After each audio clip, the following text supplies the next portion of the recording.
Welcome to the Experience of the Soul podcast with Cynthia Alice Anderson, a weekly show helping you grow, prosper, and evolve.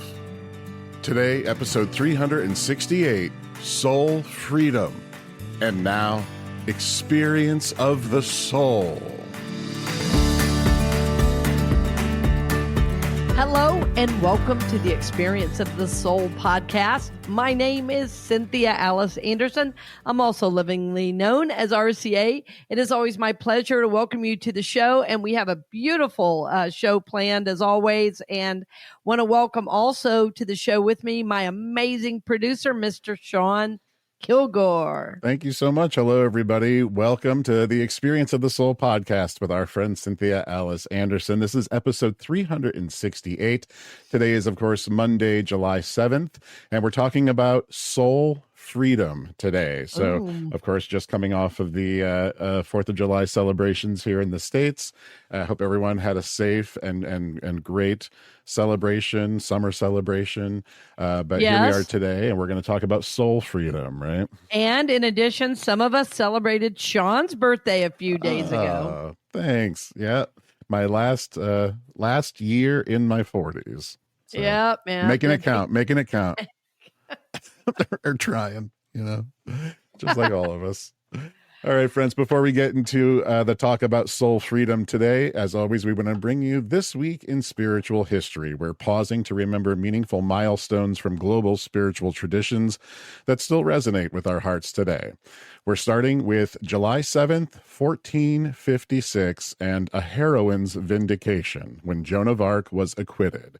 So on July 7th, 1456, a church tribunal officially declared Joan of Arc innocent of heresy, overturning the false verdict from 25 years prior.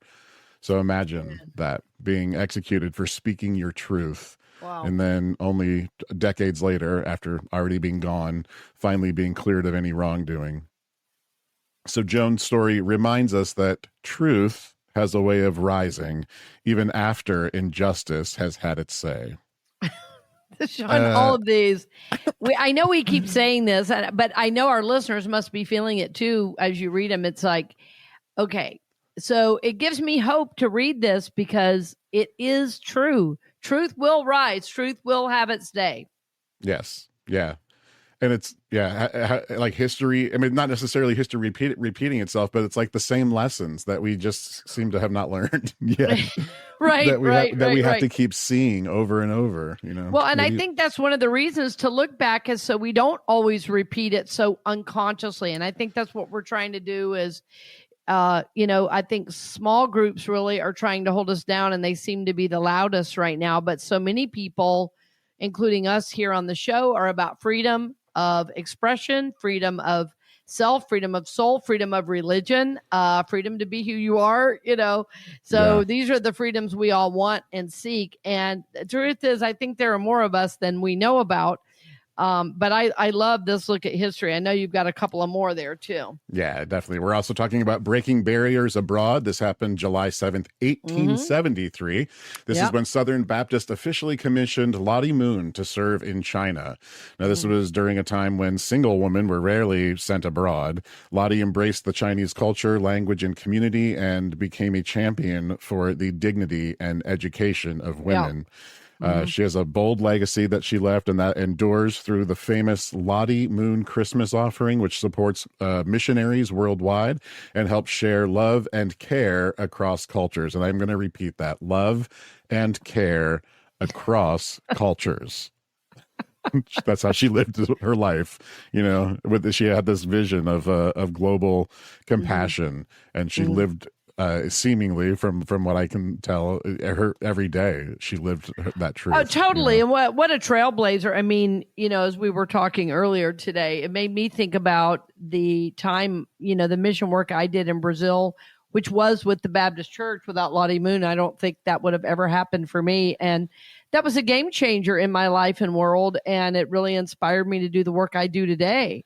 So, cool. The biggest part of that experience was learning about culture, learning the language, being with the people. And, wow, when we can do that, so much is learned. This divisiveness we're seeing now is just so heartbreaking and hurtful because it's not what we were designed to do and be, 100%. 100%.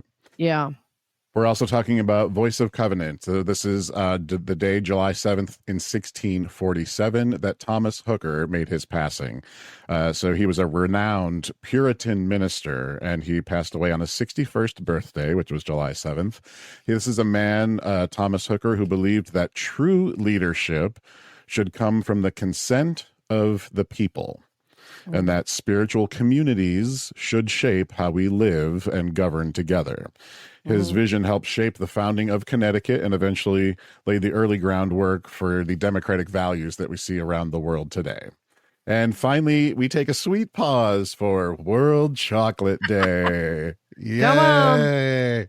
Today is July 7th, World Chocolate Day, marking the moment that chocolate first arrived in Europe, we believe around 1550, so about 475 years ago, which seems young to me for chocolate. I would think chocolate was older than almost 500 years, but I don't know. You look good, chocolate. You look good. You look good, chocolate. Yes, and we're big chocolate fans. Oh, I should mention, too, a shout out to my brother. It's his birthday today as well. Oh, happy birthday. That's awesome. Yeah. And so, yes, so this is just a little delicious reminder that even in serious reflection, sweetness and pleasure are a part of our spiritual journey too. Amen. Yeah. So something to think about as you head into your weeks. This week, we are honoring brave voices, the ones who were silenced, the ones who are pioneering, and all those who are foundational. And a question for you to reflect on as you move forward: which voice or passion in your own life is calling to be heard? And what small steps could you take this week to let it be voiced with courage and kindness? This concludes This Week in Spiritual History for this week, July 7th. And now, friends, welcome officially to episode 368, Soul Freedom. Soul freedom, my dear friends. This is one of my favorite topics. It may be my favorite topic because it touches everything else in life, to think about living from the soul. And, we talk so often about living from soul. We talk about our soul journey. We talk about our individual soul journey. We talk about being an individual soul and a collective soul. And I wanted to slow this topic down just a little today, and especially because we're having so many new viewers. I was looking recently at some of our YouTube shorts. We're having 2,000 views and more. And I want to make sure people are clear that not only are we Bible-based, but we also love to study other religious teachings and practices because we learn and grow from this. And especially there are some wonderful teachings about the soul that I've gleaned from some of the Eastern teachings in Hinduism and Buddhism, which are wonderful, wonderful philosophies, and some of the oldest religions in the world. They predate Christianity, certainly. And yet Jesus spoke about it as well. When asked what was most important, Jesus said it was to love God with all your heart, mind, soul, and strength, and your neighbor as yourself. Love God with all your heart, mind, soul, and strength, and your neighbor as yourself. In other words, your soul is different from your heart and mind. And so what is it? What is it? What is the soul? What is your soul? And I think about it, and this is from my collection of my spiritual teachers and my spiritual work over the years, that my soul is a link between God and my personal self and body. My soul is a link between God and my personal self and body. So that's true for you. That's what your soul is. It is a link between you and God and your personal self. And so some people would say maybe it's an individual fragment of God. But I know for some people that sounds like, oh, are you saying you're equal with God? Of course not. We're saying we have an aspect of God because God could never be separate from his creation. And there are many, many Bible verses about this. So those of you who know your Bible well know that even Jesus said, I am the vine, you are the branches, abide in me and I in you. We know from the book of Genesis, God says, I breathed into man's nostrils the breath of life. In other words, that life, that breath of life is our individual portion of the divine. Some would even say of the mind of God. But our soul also has individual memory. It has all of what we've ever experienced exists in our soul. It's like it is a total, what Charles Fillmore would say, Unity's co-founder would say, it is the sum total of your thoughts, feelings, belief, sensations, and ideas. So even emotion, which includes the sensate, right? The emotions would be very much a part of what is in your soul. And so we know that what we think about, what we believe, that our soul is eternal and that those beliefs exist within us and they are always with us. What we are not always aware of is that some of those memories, some of those thoughts and beliefs are sometimes unconscious. As a matter of fact, when thinking of the soul, the iceberg image comes to mind. And you could think of it this way, that we are 1/10 conscious of our soul and probably 9/10 unconscious. But that in fact, we are a soul, and the Bible tells us, as many other traditions do, our soul is eternal. And I bring the other traditions in.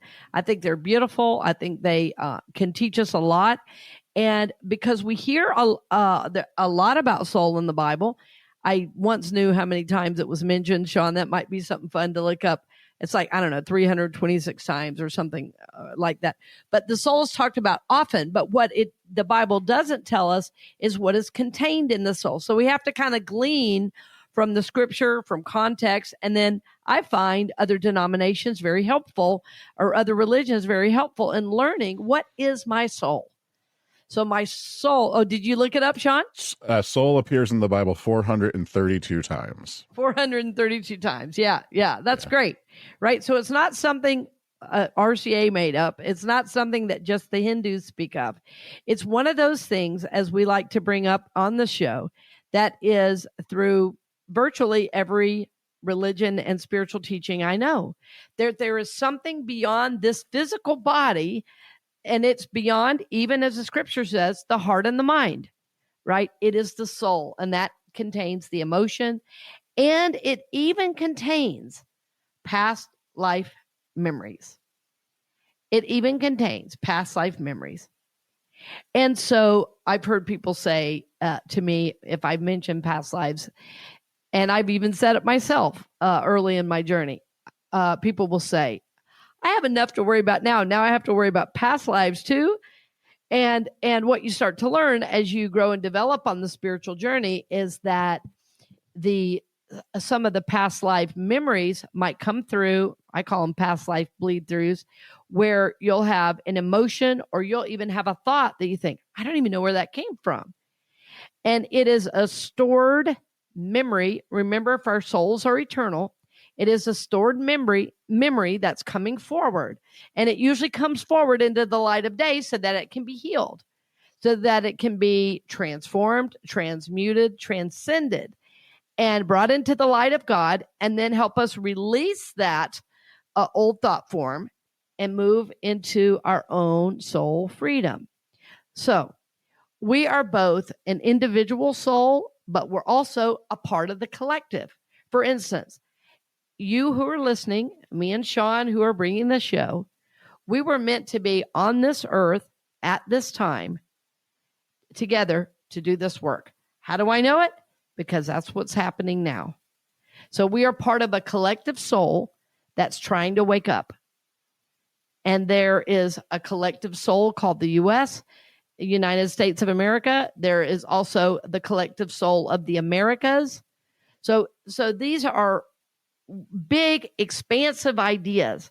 But what we're working on today predominantly is our individual soul journey, and knowing that there is a connection to the collective. Like often I've had people say to me in counseling, they have said things like, why was I born into this family? I'm so different from everybody else. And I say, that was a part of your soul journey that you decided way before you ever even got here. Because you had the soul freedom to choose to learn these lessons at such a time. So if you're here on planet Earth right now, it is because you were meant to be. It was because you are designed to be. And honestly, it is because I believe you chose to be. That as a soul, you wanted to be here at this time. And in our particular collective soul, we are seeking to wake up together. We're seeking to live a life on purpose. We're seeking to live from soul. And so the opposite of living from soul is really living from the personality, right? And so what we want to do is learn to, on a regular basis, on a daily basis, live from soul, and then in fact move into more soul freedom. In other words, we want to make really good choices and act in the best interest of our soul. For instance, if you're trying to grow, if you're trying to prosper, if you're trying to evolve, if you're trying to move into soul freedom and you're engaged in activities that are the opposite of that, if you want to go around and drink and smoke and do all that kind of stuff, that is the opposite of acting in the interest of your soul. That is devolving instead of evolving, right? And so what we're seeking to do, our listeners and our followers and those that support this show, what we're all trying to do is to wake up and live from our soul freedom. And to do that, we are taking time every day to meditate. We are seeking to observe ourselves. We call it moving into the observer self. And we do this sometimes through journaling, sometimes through meditation and visualization, where we can see the patterns of our behavior. So if we journal, we're journaling when we have a tough feeling, or we're journaling a situation that happened where we felt elevated or triggered. And then we look back and we see, is there a pattern I'm trying to see? Sometimes we call a minister or counselor, like what I do, or a therapist, and say, help me see this pattern so that I can release this connection to the past and move into more soul freedom. And so what we realize is that there are practices we can do on a very daily basis to move more into living from soul. And I want to repeat those again. It might be to pray or meditate every day, to take time to connect with the divine. It might be to begin journaling if something difficult comes up, and look through that journaling fairly regularly to see if there's a pattern. And that will help you move into the observer self, where you're actually looking at your very own behavior to see, are you sabotaging this situation? Are you helping to create this friction? Or are you inserting yourself a place you don't belong? Usually, if you're just in the situation and not going back and trying to observe yourself in it, you're going to keep repeating this pattern. We also learn that to work with our intuition, some people call it a sixth sense, and that's often, accessed through meditation of that daily prayer work and meditation, but that we can begin to work with the intuitive self more than just the physical mind. In other words, contacting the soul on a regular basis. My friends, I firmly believe that you who are listening to this right now know exactly what is yours to do, and you know exactly when and how to do it. That said, I think for all of us, we have to deal with blocks that come up. We have to deal with these old calcified beliefs. Sometimes the beliefs are childhood wounds that we, gathered over time. Sometimes, as I mentioned, they're past life things that are coming in, ready to be healed. And so what we want to do is move into soul freedom by realizing our connection with God and realizing that we have a choice whether we move into soul freedom or not, because God has given us everything we need. And to remember, God's will for me is good. The scriptures say it is the Father's good pleasure to give you the kingdom. And what is that kingdom? Well, that kingdom is soul freedom. It's what Jesus knew so completely. So I'll say it again. God's will for me is good. It is up to me to choose to live the truth of my soul's freedom. So around this time every year, I do it around Independence Day, which, as Sean mentioned, for the United States is a very important time. And I'm always asking the question that goes beyond my country, but goes to the spiritual and to my individual soul's freedom. And that question is, if I could be free from anything, what would it be? And so I want you to ask yourself that same question. If I could be free of anything, what would it be? And allow yourself to breathe into this idea. If I could be free from anything, what would it be?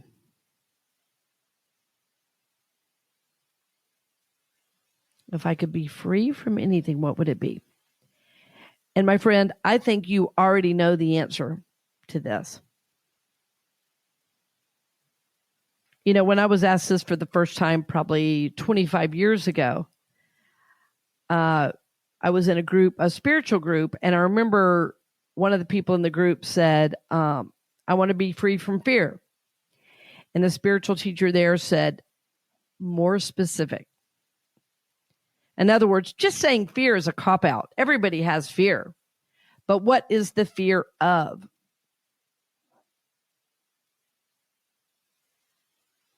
So let yourself think about that for a minute. If I could be free from anything, what would it be?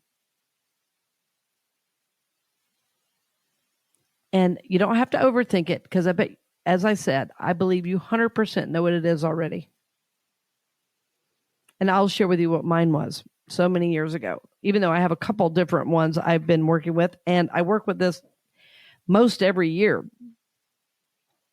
since that time. So somehow being a minister and these holidays help keep it, top of mind. So I keep coming back to it because I want to move into soul freedom. And for me at that time, it was fear, yes, but the fear was from speaking my truth. I felt like I had something I wanted to say, but I was scared to do it. It's funny even to think about that now. But the follow-up question, once I named that, the follow-up question was, if I could be free from that thing, where would I be in 1 year? If I could be free from that thing, where would I be in 1 year? So think about that in relation to your own journey. If I am free from that thing,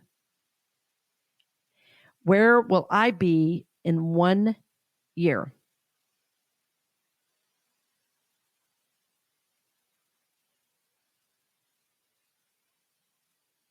If I am free from that thing, where will I be in 1 year? And at that time for me, my answer was ministerial school, because I was about to apply and I was scared to apply. So it was very, very real and current for me at that time.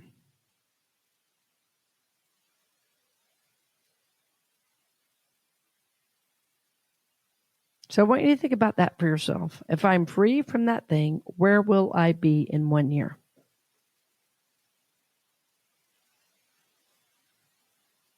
And for me, this question was life-changing, because even though I had moved to Kansas City to attend a ministerial school, I hadn't yet applied, and I had just finished taking the courses to be ready to apply.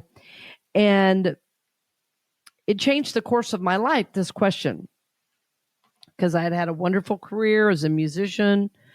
I was playing gigs, I was teaching, I was conducting a youth orchestra, I was assistant conductor of a community orchestra, I was teaching at a school. I loved my life and my career, but I kept feeling like I was being called into something else.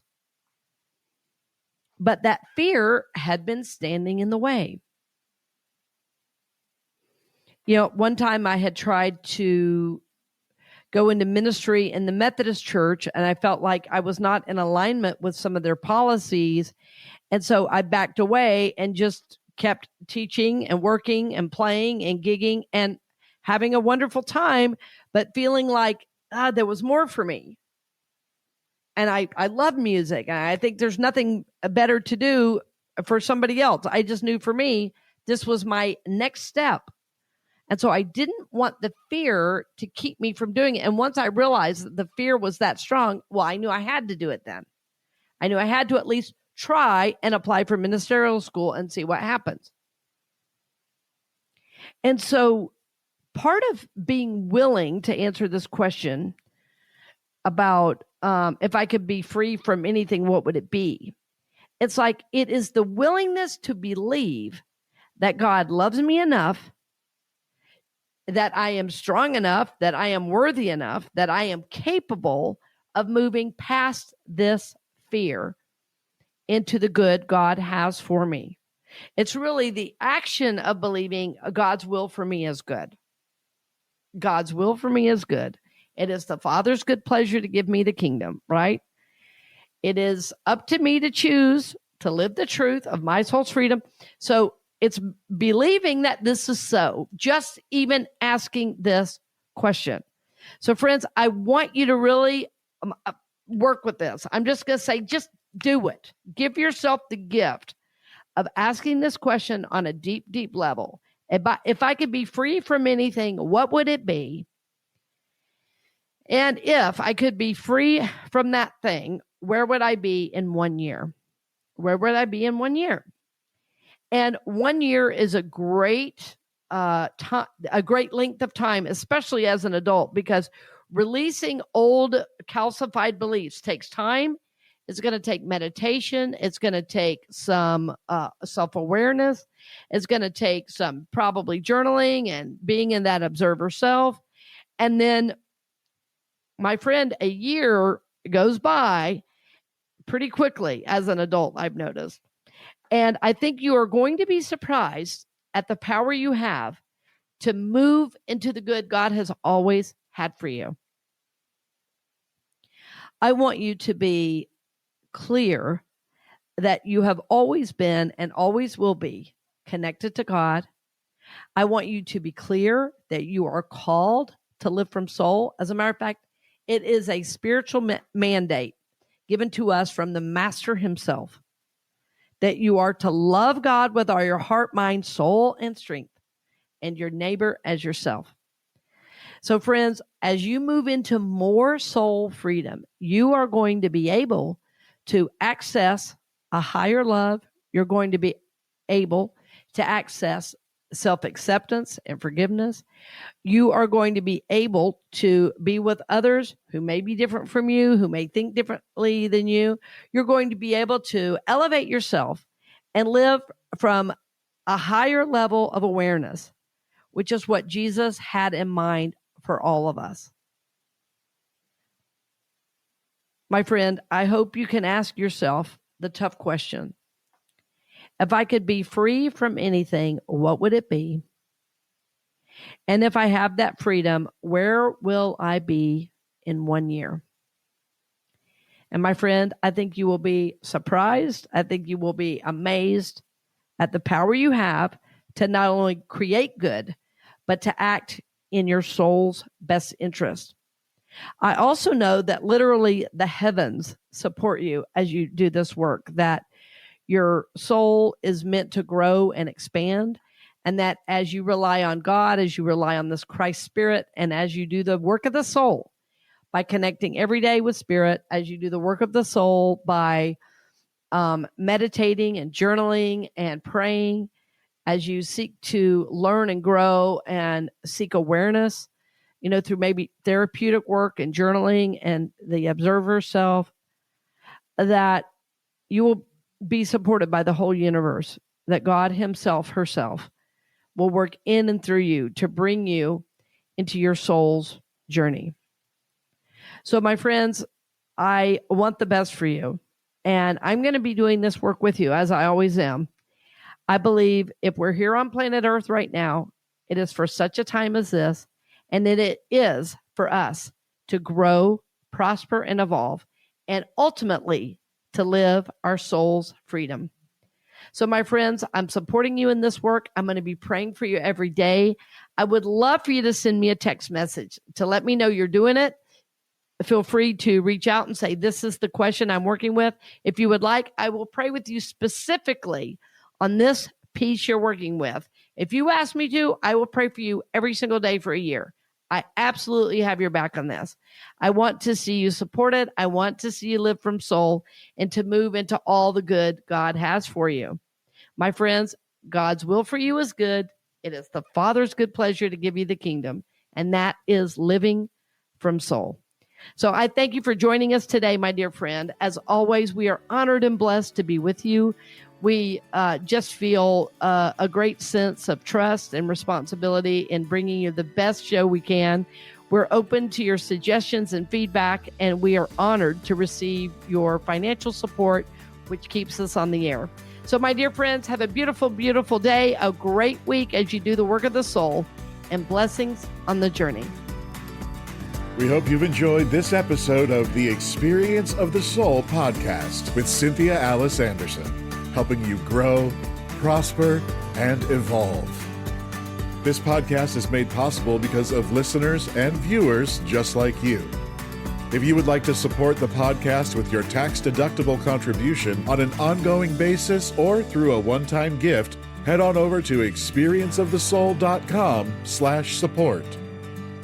The Experience of the Soul podcast is copyright 2025 Cynthia Alice Anderson, all rights reserved, and is produced by Sean Kilgore.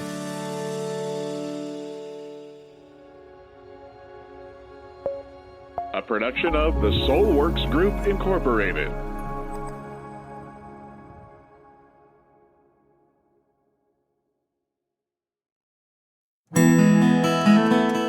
Hey friends, Sean here, your Experience of the Soul producer. I want to take a moment to tell you about something truly exciting. The Soulworks online community, created by your host, Cynthia Alice Anderson, and available on the Mighty Networks app. If you're looking for a place where you can explore your spiritual path, connect with others, and grow in a meaningful way, then this is for you. Soulworks is so much more than an online community. It's a safe, inclusive space for spiritual exploration, self-discovery, and personal transformation. Inside the community, you'll find everything from uplifting spiritual studies to soul-centered growth practices, meditations, affirmations, and so much more. It's a space where you'll always be supported and never judged. The best part, membership is free. You'll have access to powerful resources, inspiring content, and a supportive group of like-minded people who are all on their own unique spiritual journeys. And if you're ready to dive deeper, there are premium options available to enhance your experience with a live Monday night talk series and extended, deeper meditations. If you're seeking a place to connect, grow, and nurture your soul, we would love to have you join us in the Soulworks community and see where this journey can take you. Visit my.soulworkscommunity.com today.